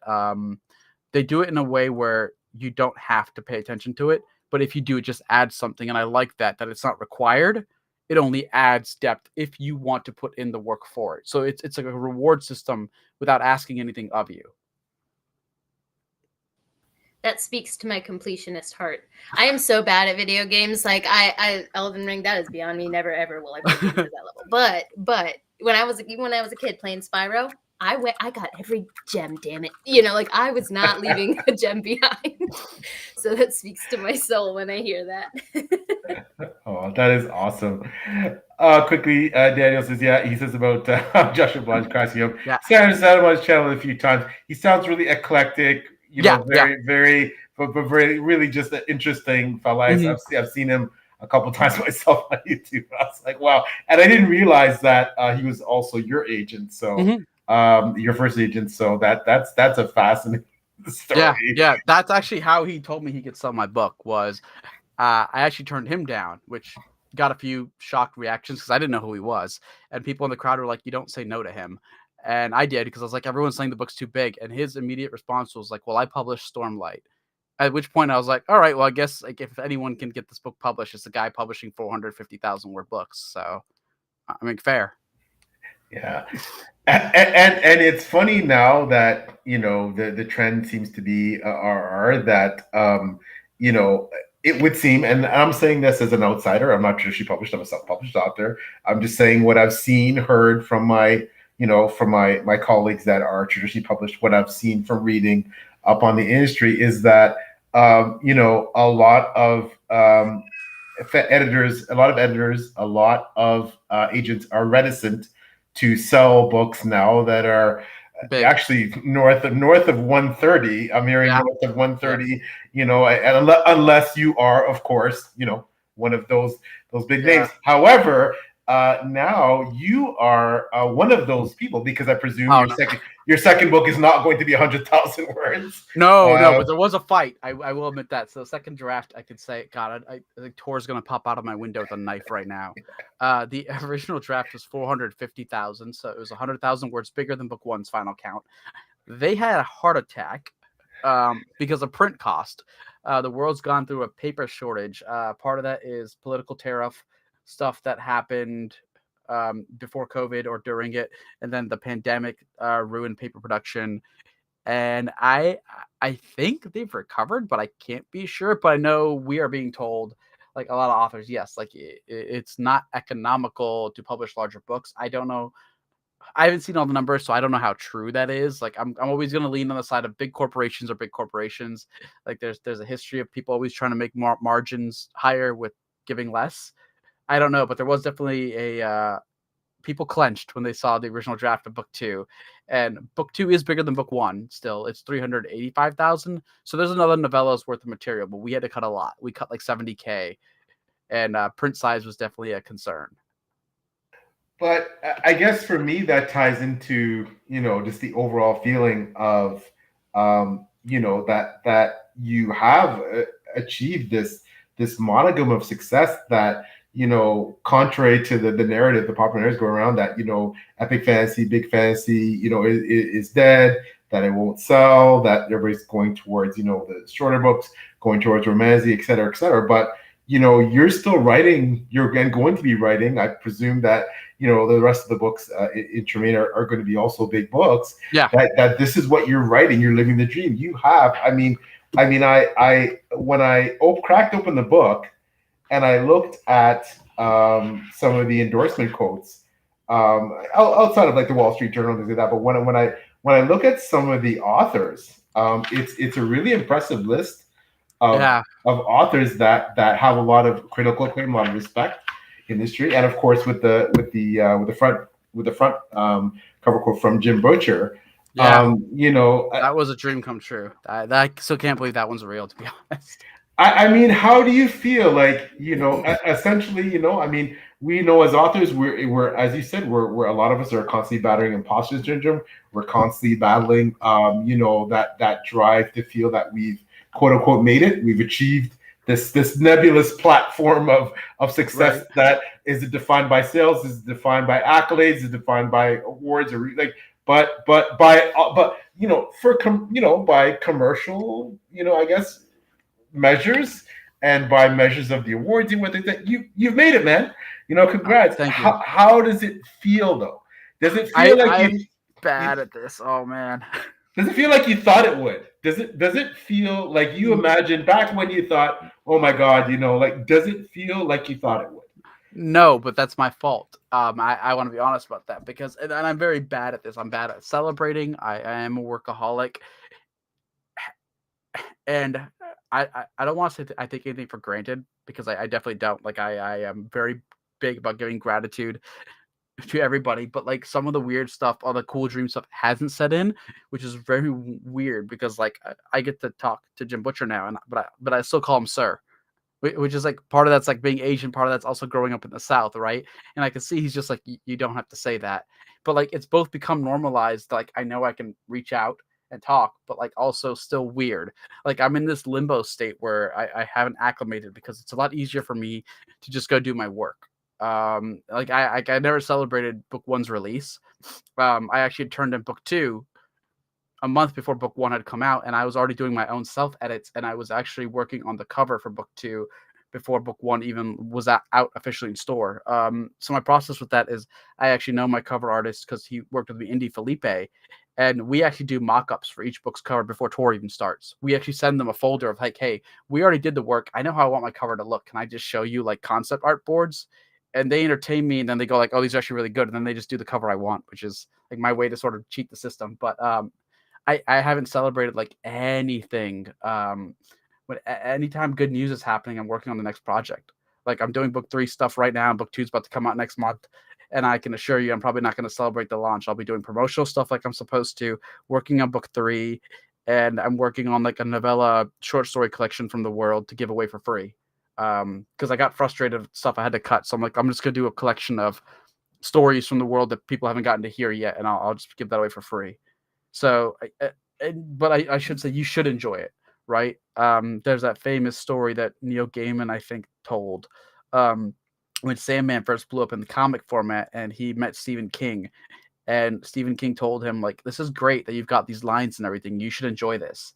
And Gaiman goes on to say that he didn't. He just started worrying about the next career stuff and everything. And I'm doing the exact same thing, I realized. But, like, it's hard because I am just thinking about, like, the next thing I have to do for career stuff. So, yeah, I'm sorry. I'm a really bad example. And if someone else is listening, enjoy it. Enjoy all the good things. Don't be like me. No, and I totally understand, and that I think Taylor and I, we're Ryan Cahill, a great example, self-published author, really successful, really really setting some trends here in history, and you can see that he's very driven, like you, like a lot of us, and he's very successful, but it's all about the next thing, the next book, the next special edition, the next. And part of the industry that we're in is frankly, it's not cliche to say you're only as good as your last book, and you're only as good as your last sales numbers, and you're only as good as very unforgiving. it's a very harsh and sometimes punitive industry, rewarding and wonderful, but sometimes very unrelenting when it comes to the metrics and what you need to achieve to get your next book deal, to keep your agent, to know there is a lot of that pressure. So but at the same time, give yourself a pat on the back, my man. I'll try getting better about that. Yeah, you deserve it. You definitely deserve it. Of course, I second what PL just said, giving yourself props. But I also want to say I sympathize as someone who's clearly not a writer, in the fact that I didn't know what the hell you guys are talking about, what that 100,000K looks like, 1,000K, whatever. I can't even say the numbers. I don't know what those numbers look like because I don't write. But as someone from the content creation perspective, it is the same. Everything you guys just said is so accurate. Like, you'll work your ass off on a video, be so proud of it, you get it out, and then you're like, okay, I gotta make the next one. Yeah, because now that this one's out, you don't even let yourself sit and enjoy that you got that thing out that you're so proud of. And then before you know it, you have over 100 videos on your channel, and you're like, when did that happen? It's a constant creative process. I think a lot of creatives feel that way because you have to continuously put out content, right? In order to keep people's attention. So I'm not saying that it's a good thing to not sit and breathe, but I am saying that I sympathize with everything that you said. There's a great quote about that. I think it's from Oscar Wilde's The Ballad of the Reading Gull. And it's, what is it? For each man kills the thing he loves. Yes. And I think there's an aspect of that when you do what you love every day.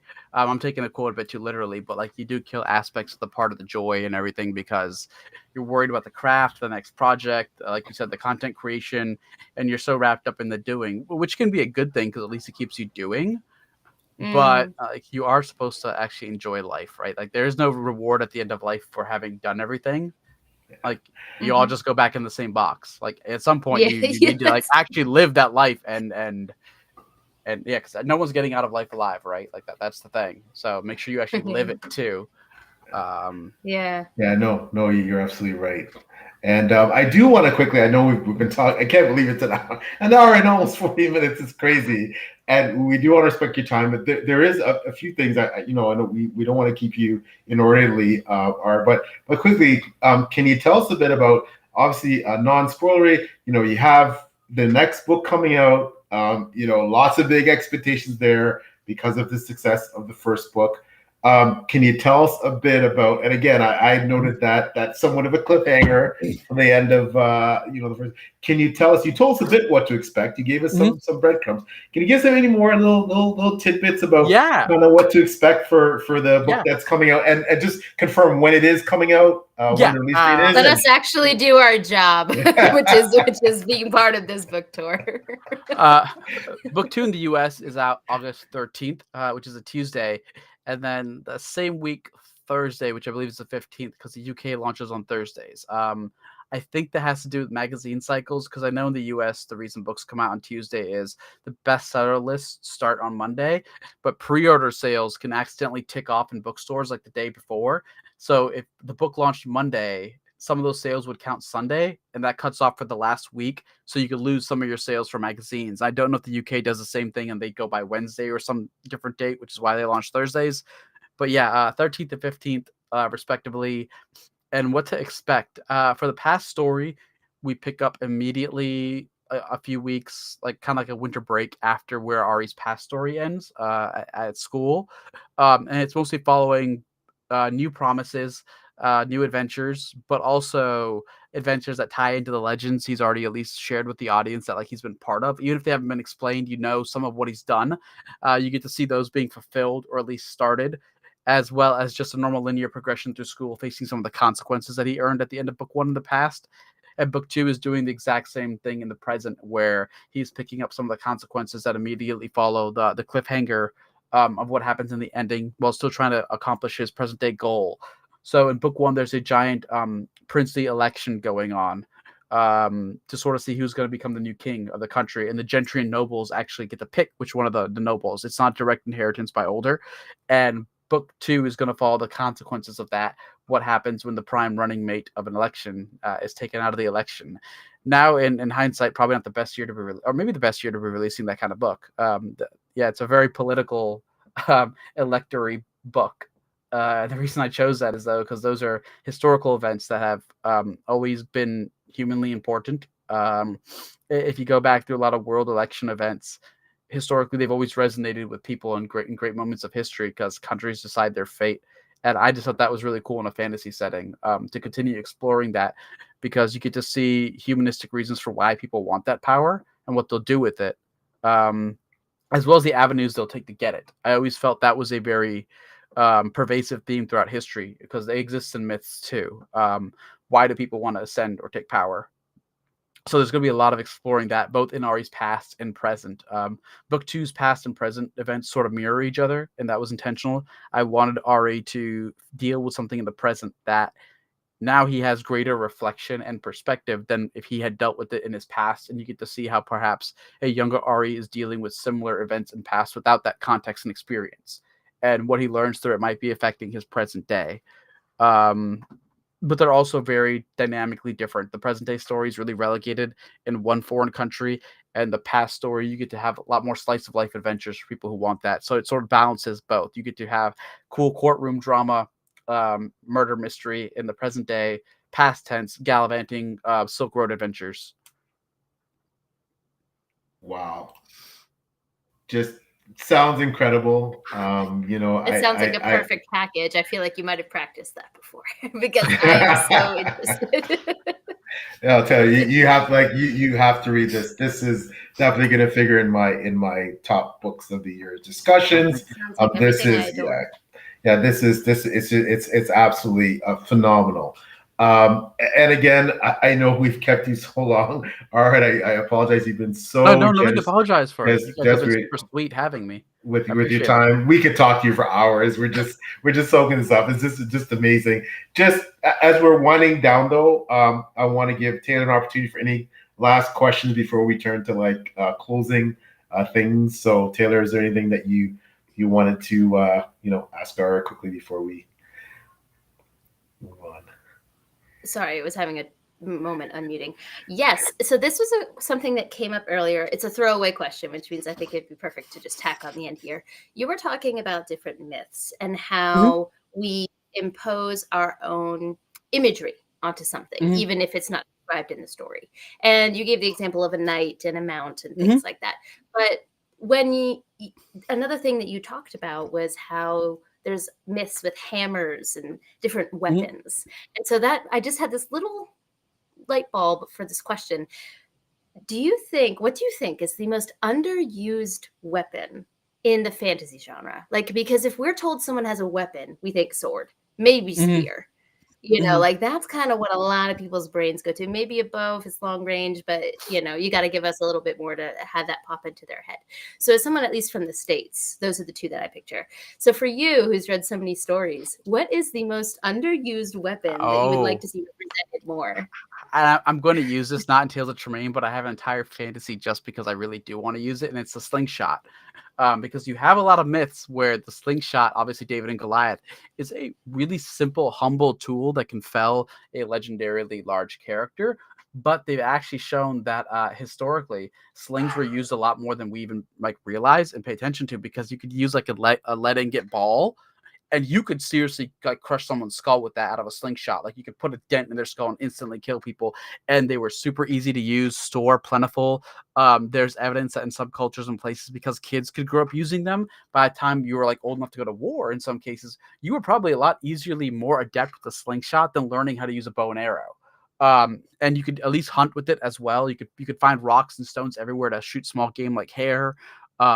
It doesn't take up any room to carry it on your person. You can seriously hurt someone. Like if someone's on a horse and you've got a slingshot and you ping them on the head, even if they've got a helmet, that could be enough to disorient and dislodge them. And falling off of a moving horse in armor, you could die, right? Like gravity is pulling down at 9.8 meters per second squared. So you've got armor, now you're over like 200 pounds, maybe even 300, depending what you're wearing. Like that fall, you're gonna break bones. Wind's gonna be knocked out of you.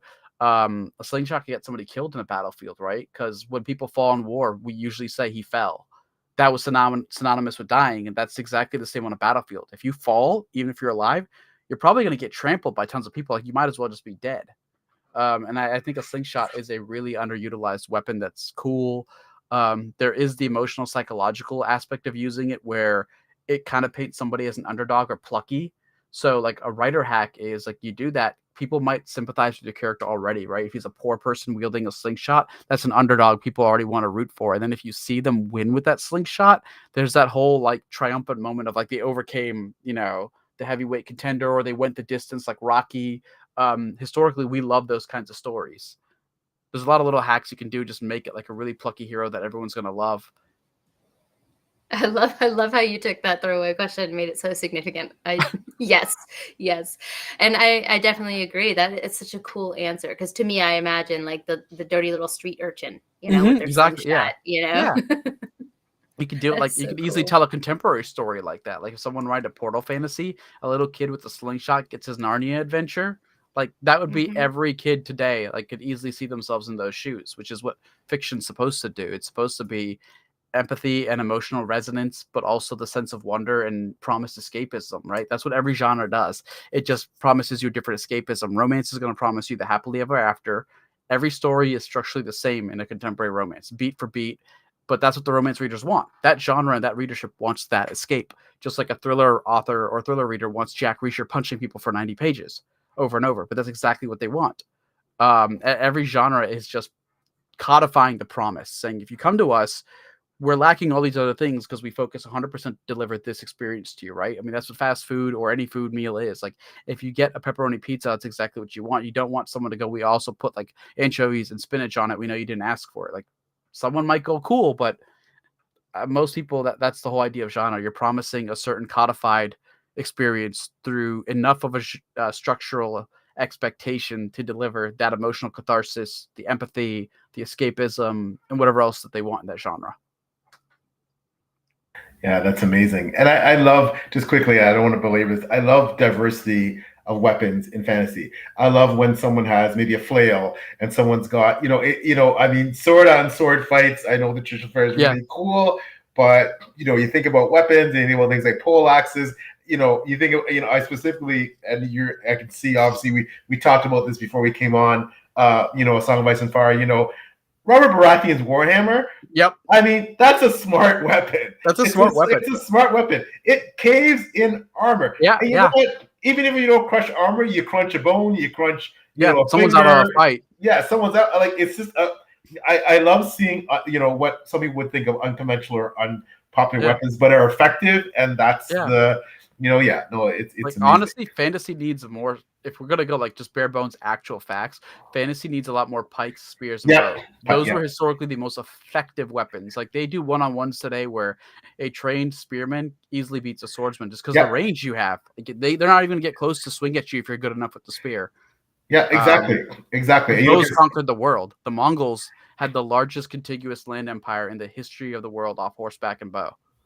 Yeah, and we know how devastating bows are. With the English longbow changed warfare. In the medieval context, the Mongolian bow, like across what crossbows did to warfare before predating gunpowder. Like just these game changing weapons that But anyways, I know we got a whole other tangent. I don't want to get going on that because then we'll go down a whole other road. But again, so amazing for you to come by. We're so grateful and honored to have you join us. Likewise. Thanks for having me. Can you please, as we're winding down, and I want to give Taylor the same opportunity, but guests first, tell us, you're on social media.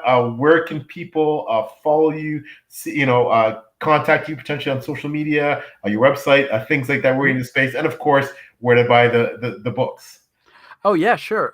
So I'm most active on Twitter and Instagram. Both are just at Virdi.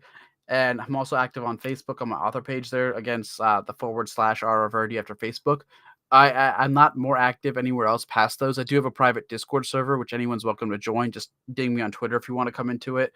I've tried to consolidate my social media just because it's easier for me to be more available on fewer places, if that makes sense. Because I'm an extrovert. I actually like interacting and talking with people. And I know that we all exist in parasocial relationships these days, and I want to be able to give back and participate. But I with ADHD and writing schedules, I can't manage more than a few platforms. Like I will just forget to log in. So it's Twitter, Instagram, and Facebook are the ones for me because I'm old. And as for where to buy the book, it will be available everywhere. If you're in the States, I'd like to plug Loyalty Books, who are a Washington, D.C. bookstore, but because they're actually helping me fulfill a pre-order campaign that has no extra charge for any readers, where they will just actually let me sign the books that if you pre-order from them. So anyone who wants like a signed book 2 hardcover can just order it from Loyalty Books. And overseas, The Broken Binding and Goldsboro did special editions, and those have all been signed too. So if anyone wants them from those 2 places.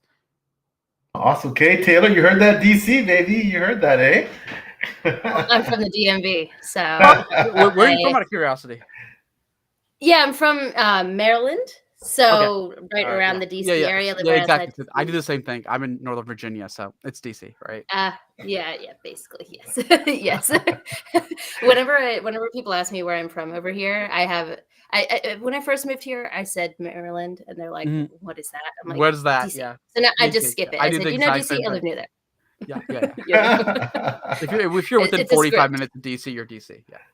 Yes, it's a script at this point. But I also just looked up the website just to make sure that I don't forget the name of the bookstore, and we will add that link in the description down below thank you for so anyone much. watching this that wants to do that. Yes. Yeah. So if excuse me. If you don't know who I am, my name is Taylor. My channel is Made Between the Pages, what you're watching this on right now. I make book content, reviews. I've been doing a lot of Japan life reading vlogs recently. That's kind of been my bread and butter. I talk about books and I enjoy it on this channel. Then I'm also an assistant editor over on Before We Go blog, and I'm also a SPIFBO judge, so self-published fantasy blog off. We're in the 10th edition of that right now, and we are in the trenches reading all of the books in the beginning, so you're going to be getting a lot of reviews. If people are following that, you can find my reviews there. I think that's pretty much all. Oh, well, Twitter, Instagram, all of that, that's always in the description down below on my videos. But I just want to say, as PL said, we really appreciate you coming on, Ronnie. Truly, you're generous with your time, and the way that you interact with people and are so generous with answering questions. You wouldn't know how big of a deal you are. So we appreciate you being willing to talk to us like this, and we look forward to having maybe you on again in the future. Oh, absolutely. Thank you. Yeah. No, that was fantastic. And as for me, I'm PL Stuart. You can always find me beside my wonderful co-host Taylor when we do page chewing like this with amazing guests such as Ronnie. I also have my own channel, Drug King Saga 7847. I've been doing a lot of interviews myself recently, 6 Elemental interviews. I check it out with a lot of great creatives as well. I, like Taylor, am an assistant editor, with the wonderful Before We Go blog, led by our fearless leader, the Talbot of Grimdark magazine and Before We Go blog, who is always helping to promote authors in the community and do great things, such as like this. And the books, the Drug King Saga, you can find it anywhere you buy your books, Amazon, Ingram, etc. So working on book 5 feverishly now, trying to get that ramped up to come out in 2025. So, but once again, this has been so amazing to have our Virdi here, gentleman and a scholar. Definitely, we might have to steal our for our big brain episode because he is definitely an intellectual, and I think that we've learned a lot from him today, and it's just been wonderful interacting with him.